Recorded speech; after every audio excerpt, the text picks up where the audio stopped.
Okay, this is Chin Straps and Baseball Caps coming back. Jared is out of town. This is a really stupid joke because I've already recorded once, but making the worst decision of his life. He's now engaged. Just kidding, by the way. It's not the worst decision of his life. Oh, I thought you were just kidding that he was getting engaged. No, he's really engaged. He's engaged. Congratulations, Jared. Yep, he's engaged. Sorry, I'm new. You're good. No, Jared does it too. Jeff, this is my buddy Jeff. So we've talked a little bit about Jared and my fights as kids. I've known Jeff almost as long as I've known Jared, and I would not have picked a fight with Jeff because he would have pulverized me into oblivion, right, Jeff? I don't know about that, but I'm trying to remember. Isn't there one time where we almost got in a fight? No, there was one time when I got mad at you enough to get in a fight. No, I remember this. And I called you a word, and you laughed at me hysterically. Yes, I do remember. No, I don't remember what it was about, but I was being really, really juvenile. Yeah, let's blame you. And I think that was why you were getting mad, was because I was being juvenile about the situation. I like that story, buddy. Yeah, I think that's the only time, though, we ever got close to it. No, I'm more of a hothead than you are. But I would have also known not to pick a fight with you either, so definitely didn't pick a fight with you. Just as I didn't pick a fight with Jared after he grew to monstrous degrees, but... Yeah, this is on YouTube, Jake, so they can see me and they know that none of this is true because we're the exact same. Much size. Stronger than I am, let's just say that. Okay, so this week we've talked about social anxiety and kind of being perfect and yet failing, or being close to perfect and yet failing. Building up our lives brick by brick, but tomorrow, for you that do not know, is not just tax day on a normal year. It is also Jackie Robinson Day for any baseball fans. He broke the color barrier on April 15th of 1947, where he was the first black baseball player to suit up for a Major League Baseball team. I grew up a Dodger fan, as I've described before. But one thing that I didn't know kind of growing up, like, do you remember growing up? So you're a history major, so this will resonate with you. It was a long time ago, Jake. Right, but kind of the aim was to be a history teacher, and being taught history in school, like you hear these stories and like Pearl Harbor, and you get them kind of as facts, historical facts, and you don't really understand how big of a deal it was. Like the grand kind of... you miss out on the emotion, right? Yeah. That the people experience during those events. Yeah, that's a good way of putting it. That's true. I think the emotion of it, and I think you look at... So I always knew, since I can remember, that Jackie Robinson was the first black baseball player, but I never really knew what that meant. And I started really rooting for the Dodgers when I was like 11-ish. And I knew that Jackie Robinson had played for the Dodgers, but I didn't really know anything of what that meant. But years later, as I get to know the team a little better and I follow them a little bit closer, I hear the stories about Jackie Robinson, what he faced, the challenges he did. Then there was that movie. Did you ever see the movie 42? I didn't. We don't see very many movies unless they're animated. Yeah. Well, you have 4 kids at home. 4 kids. I like cartoons.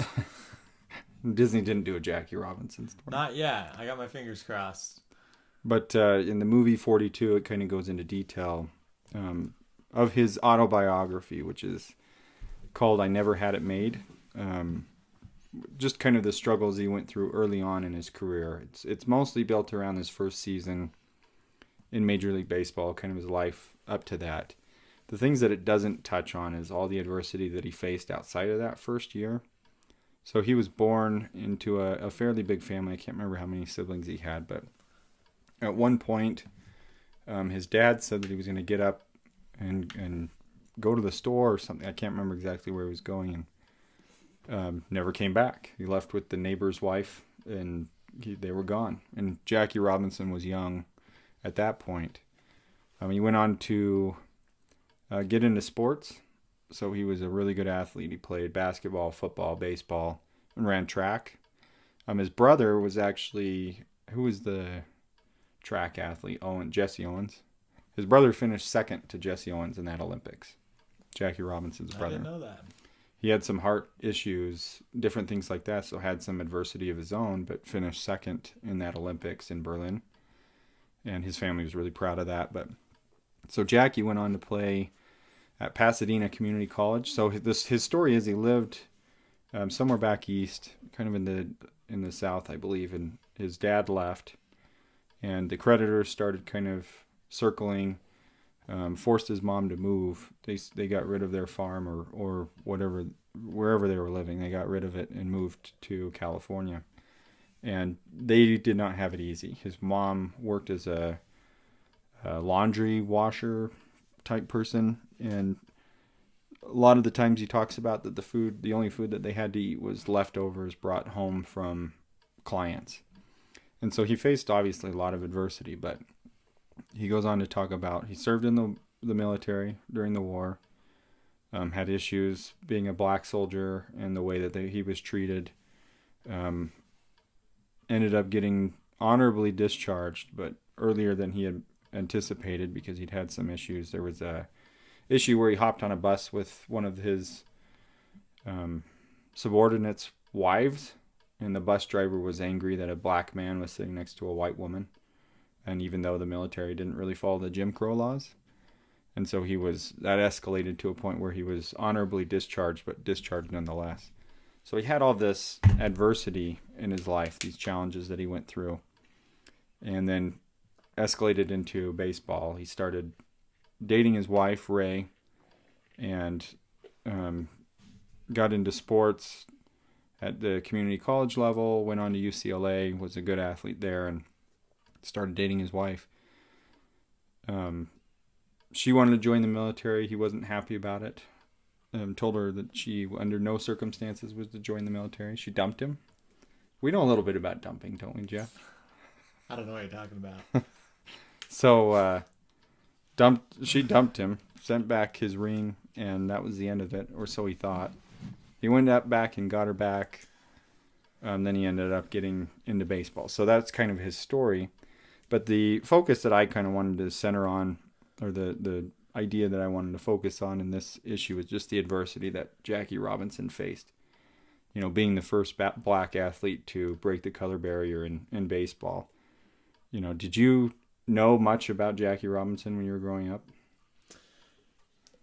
Not a whole lot. I obviously knew that he kind of broke the color barrier in baseball. I mean, that's kind of brought up quite a bit, but not being a baseball fan, I didn't know the story as well as I do today, I guess, and I think that one of the important things that you brought up is how important that was, not just for him and how it must have changed his life, but for all people, especially people of color, how emotional that day must have been. Mm-hmm. For them to be able to see him play professional baseball in that way, it really had to be life-changing, to see progression.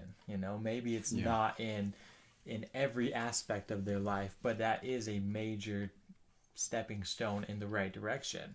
Yeah, I think so. Reading kind of his autobiography and learning his story, you kind of learn the key figures that he had in his life to support him through this. Mm-hmm. That kind of eased his emotion into it. One of the people is who I mentioned, Ray, his wife. Rachel is actually her full name, but the support that she provided him as he got into Major League Baseball. The other one is the general manager of the Dodgers, who was a part owner at the time, Branch Rickey. So there was a cool story in his autobiography. Oh, it was emotional, talking about Branch Rickey and the reason why he did this. And I thought this was interesting because I didn't know it. He coached at Ohio Wesleyan College, I guess. They went to South Bend, Indiana for a game, and he had a black player on his team, and he was refused a a room in the hotel. And Branch was kind of arguing with the manager of the hotel, you let my player stay here, we're leaving. We'll take our business elsewhere. And they kind of came to an agreement that they weren't going to give him a room, but they would give him a cot. And he could take his cot into Branch Rickey's room and sleep on the cot. And he said that while he was there at night getting ready to go to bed, that the player was sitting on the cot crying. And he looked down and he started seeing the player start to just start sobbing and scratching his hand, determined to look like he was trying to scratch his skin off. And he was concerned. He asked him if he was okay, and he said, "It's my hands. They're black. If only they were white, I'd be as good as anybody then. Wouldn't I, Mr. Rickey? If only they were white." And he used this experience several years later where he had kind of led towards this point where he was sick of the segregation and the fact that the black players weren't allowed to play, and he was determined to break it. So he went on a long hunt of talent seeking, looking for not only the right player that could come in and help them win the pennant, but also the right mindset that they could put up. He talks about it, that he wants a player that's strong enough not to fight. And so he goes through and interviews Jackie Robinson, and he highlights all these different things Jackie Robinson does that Branch Rickey said to him, calling him all these racial names and different things. And it really captures that emotion of the part of the adversity that I went through, right from the beginning of facing these different circumstances that were so challenging. And I think, the lovely thing about sports is the ability to learn life lessons from those types of circumstances and how we can overcome challenges based on the sports that we love. And I think it applies to everything. Yeah, I've never heard that story before. That's pretty emotional, though. And I think that you get to feel a little bit of what he felt at that time. Mm-hmm. To think that your self-worth was less because of the color of your skin, and how impactful that was on him. And, we're not 100% past it for sure, but we're definitely in a better spot today. And so I think that reading something like that, we see, just how bad it was, and as you said, it's great that, he was resilient enough to overcome that adversity day after day, and to be in the limelight as he was, holding that adversity for, so many people. It wasn't just himself, but, as he was the front runner, he was doing that for everyone. Well, he comes into the Dodgers and he has an MVP season, and he still looks up into the stand, and there's still Jim Crow laws preventing the black fans from sitting with the white fans. Right. And how, how devastating that had to feel. You're the toast of the town. Everybody loves you. They're writing songs about you, and yet your own people that you are kind of, you see yourself with, they're not allowed to sit with your fans. Definitely, yeah. And it was a big portion of his fans were black fans, of course. Sure. But that they still had these laws preventing them from sitting together. I think that's a good point, though. Let's talk about that for a second. Jackie Robinson was a great player, right? He wasn't just a baseball player. He was a great player. Played in, 6 World Series, won one, didn't they? I don't remember if it was 6, but they did win one. Yeah, he played in a bunch. And I think it was 6 that they played in altogether. I mean, this was a great player. Yeah, it was where they got the nickname the Bums. Right, just being that. I mean, he was a great baseball player. But to look at the adversity he played with day after day just makes it even better. Something that, not being a baseball fan, I didn't realize, but 42 is retired for every single baseball team, right? Yeah. Nobody will ever wear that number again for any team, and that's because of the impact he had. I think that's pretty cool. Yeah, they wear it once a year. They wear it on April 15th. On Jackie Robinson. Everybody does. Every single player. But there's no name on the back. Right. It's every player and on every team. And they're wearing this hat that I'm wearing that has a 42 patch on it. But for all of you who can't for see all Jake's of you that hat, can't it's see. blue. It's a Dodger hat with a 42 patch. But it has an LA on it. It is he played LA. in Brooklyn. Yes, right? he did play in Brooklyn. Brooklyn Dodgers. But one of the things that stuck out to me as I've read it, kind of his story and got to know him, is the different people. Well, actually, I want to go back to what you were saying, because facing the adversity that he had to face and still being the player that he was, you and I grew up Steve Young fans. And I think the argument that most Steve Young fans have, obviously the 49ers should have kept him on the bench. Joe Montana was a great quarterback, one of the best of all time.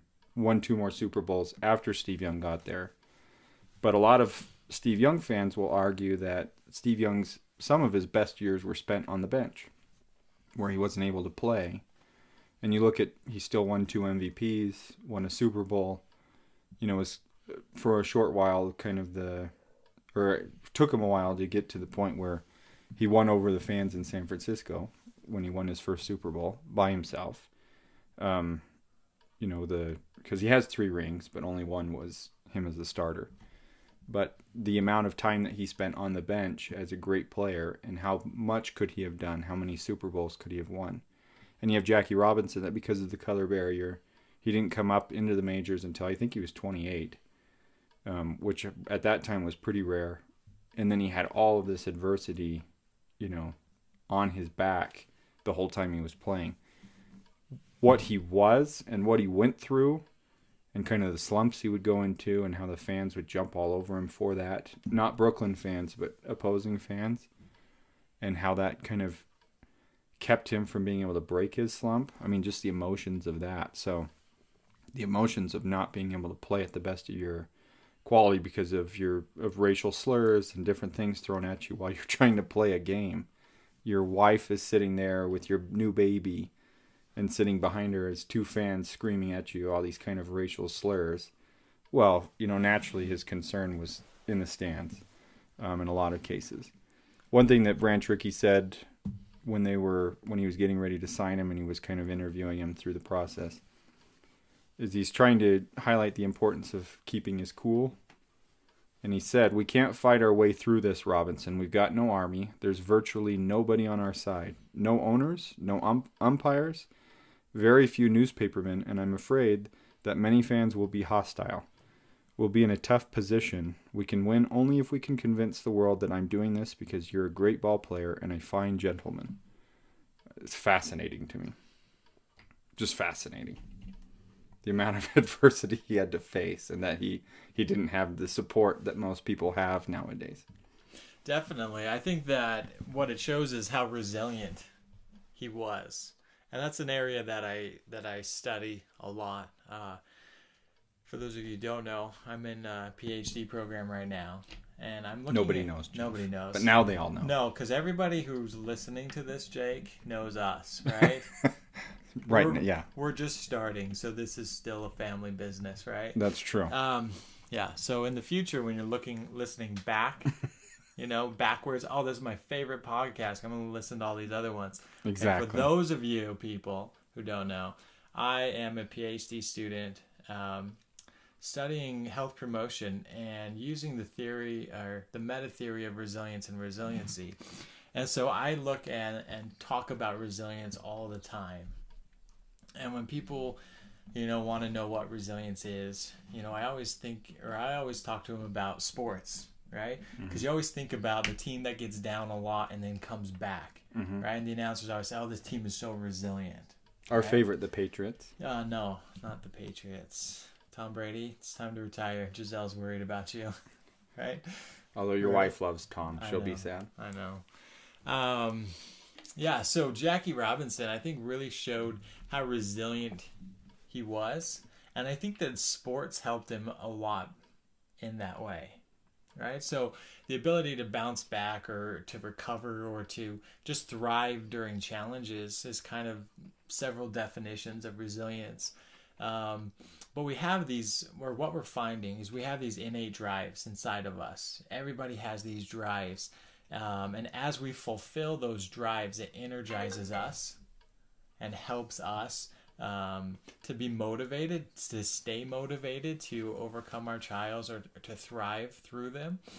And I think you see some of that, that quote that you just read was really great, and talks about how they were fighting through this really, alone, but at the same time, he had some key people Mm-hmm. that were helping him, and we would, that social support there, even though the numbers were few, I think would be key in him being resilient.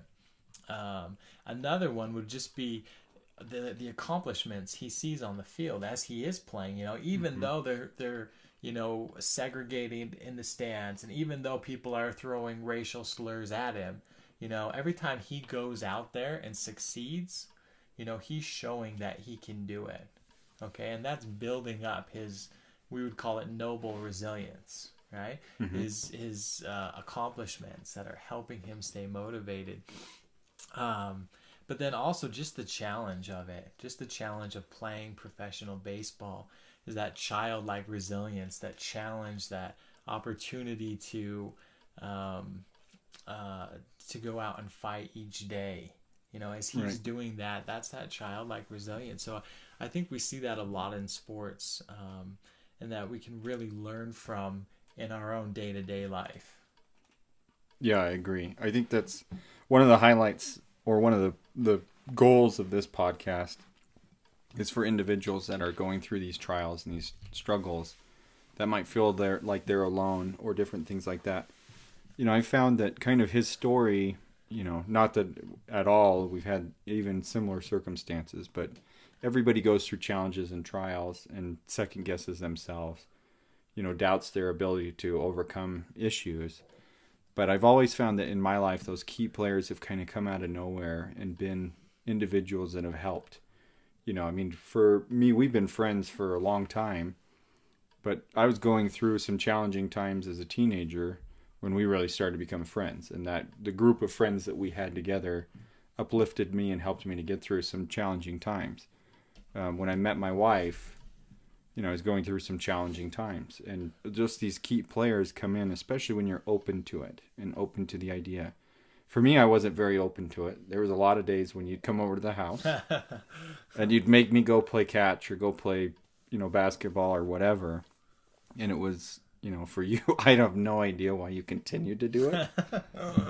But the people that I found in my life that were willing to go to bat with me, and I think for individuals that are going through different struggles, I think if you keep your eyes open and you look around, there's still the idea of the human spirit. I mean, you have a general manager of a baseball team. He's got a prolific job. He makes a good living. He doesn't need to disrupt the system. And he goes in and he recognizes this one individual that's struggled with, I'm sure everybody struggled with segregation back then, but especially one individual that really wanted to fight it, and he became an advocate for him. He tells him the first couple of years of his career, lay off, like just be quiet, and not in a bad way, like, prove that you're a better man or a bigger man. And then when you prove it and you've won these fans after a few years, he said, go, let it all out, like, give them all you got. And so he felt the freedom and the support to then start to speak out against these injustices. But I found in my own life that those people have lined up and found me at key times as long as I've been open to it. And that, if you recognize those individuals that are willing to fight for you, you can remain close to them, and it will help you through some really challenging times and build you up through some really difficult times.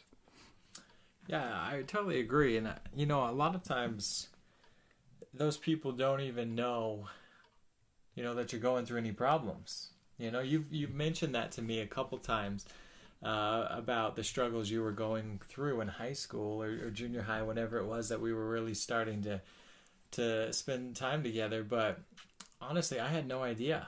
Yeah. I had no idea. We were just friends. We were just hanging out. Yeah. And that's all it was for me. And I think that happens a lot of times where, people are just living their lives and, they're, helping somebody else out without even knowing it. But like you said, you have to be open to it. And I think that's a key point.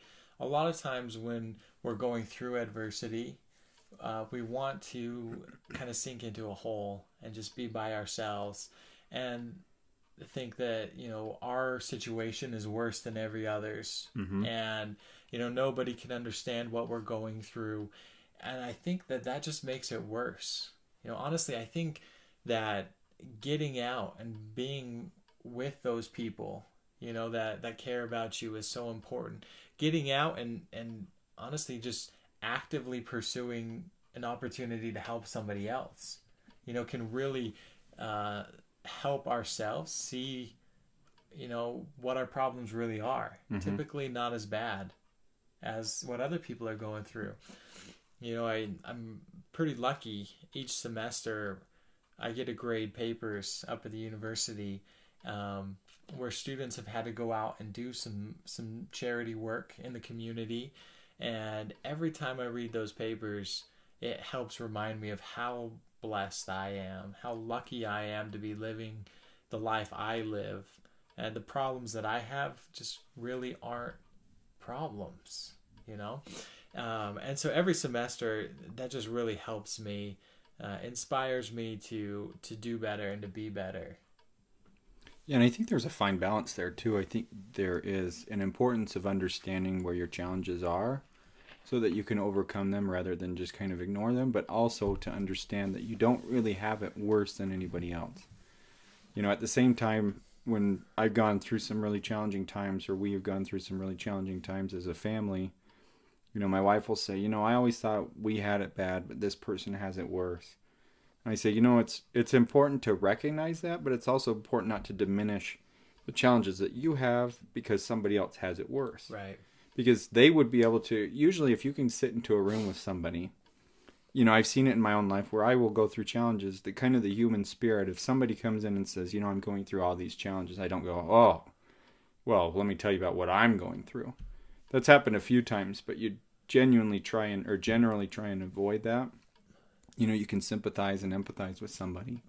And so even if your challenges are quote unquote worse, then you can still empathize with other people that, are going through it. And I think going back to kind of our friendship and the challenges that I was going through, we were in the same church growing up, the same church. We attended the same church, and I'd go into sit with all the youth, and I'd sit by myself because I didn't feel like anyone accepted me, that I wasn't wanted there. Nobody liked me. Nobody wanted me to be there. And I think you came and sat by me, and it was usually because I had gum. Not that you would share, but yeah, I would share. Come on. But yeah, it was like, and that relationship, because I recognized it early on, for you, it's just being friends. But for me, it was kind of a breakthrough moment of not feeling like I belong, and then somebody reaching out. And I've had people throughout the years that have done similar things. When I met my wife, I had absolutely no interest in getting married. I had no desire of even being really all that social. And she kind of forced my hand. She wouldn't leave me alone about it. And so it's like I said, I've been stubborn in those types of situation, but it's always been, I've recognized it fast enough to come out of it in time to not have lost opportunities. I would say that. No, that's a good point. I think that you definitely don't want to downplay the adversities you're going through.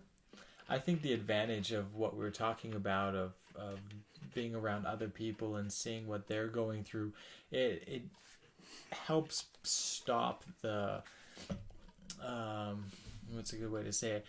When we're going through a problem, our mind starts blowing it out of proportion, right? Making a mountain out of a molehill. That's really normal for our minds to do.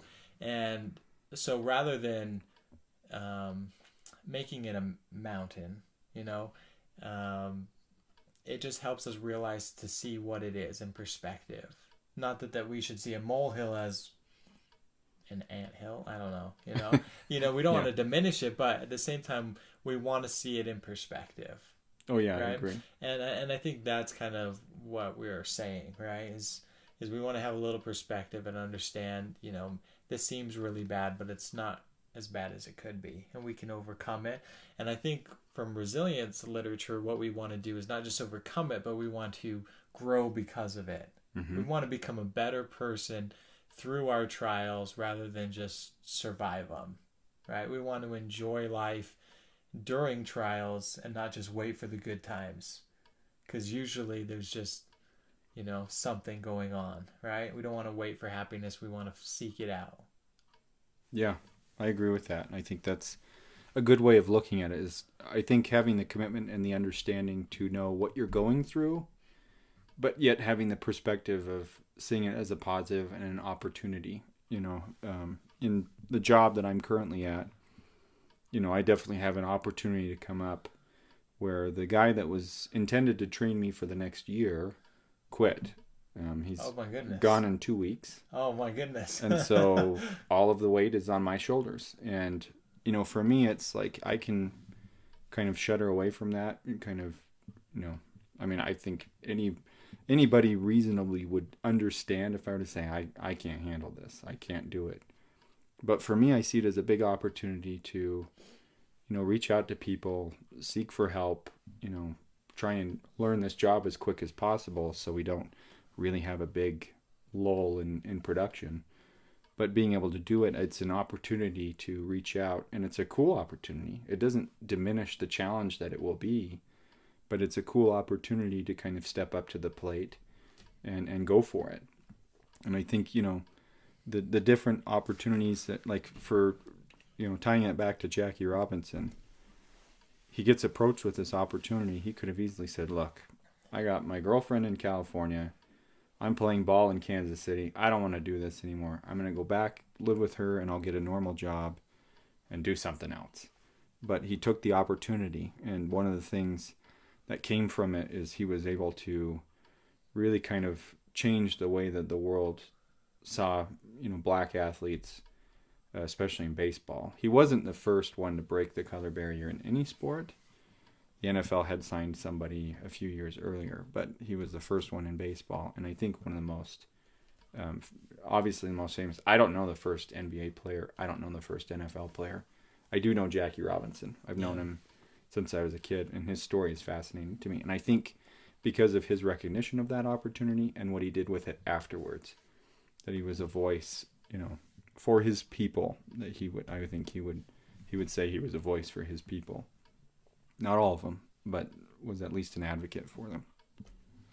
Yeah, definitely. I like what you said there. And I think that anytime you're dealing with adversity, your mindset is going to be crucial. Mm-hmm. And the mindset that you had going into this job, having your trainer quit, what, a week into you starting the job? Yep. So you're meant to have 51 more weeks of training, and you'll get 2. But your mindset is that you're going to look at this as a challenge, and that you're going to go in every day and you're going to do your best to learn so that there's not that lull that you were talking about. I think that's crucial to overcoming adversity and to growing during adversity. And I think that's probably, the mindset in professional athletes, mm-hmm. Has got to be that, that they're going to overcome any challenge because they want to be the best and they want to win. They want to win the championship, get mm-hmm. back to that championship. And so I think that's a crucial part of overcoming adversity. Yeah, I agree. I think it definitely, especially the ones that actually succeed at it. You look at Tom Brady coming out of college. He's not my favorite player, but he should retire. I agree with Jeff. He's my least favorite. My wife's in love with him. Yes. But the talent that he had in college didn't really reflect the career that he ended up having in the NFL. Yeah, no, I've just been recently seeing a lot of tweets coming out about college athletes, and if you're great in college, it doesn't mean you're going to be, mm-hmm. Great in the NFL. But how many people who weren't great in college are great in the NFL? And the first one that comes to my mind is Tom Brady, right? Nobody expected the NFL career he's had based on what he did. But, I think that's exactly why, is the mindset he had. Nobody was going to stop him. And, pretty much nobody has. No. Except for New York Giants. Thank goodness. And the Eagles. The NFC East. Well, I just meant that one Super Bowl perfect season, right? Yeah, that's true. That's true. I was in the same house watching that game. We were very excited. Yes, we were. And I don't like Eli Manning. Or the Giants. I like Peyton. Peyton is great. You can come on the show. Peyton Collis. Yeah. All right. Well, that is... I'm good. You want to end it there? I think so. I think the lesson is, really adversity is going to come.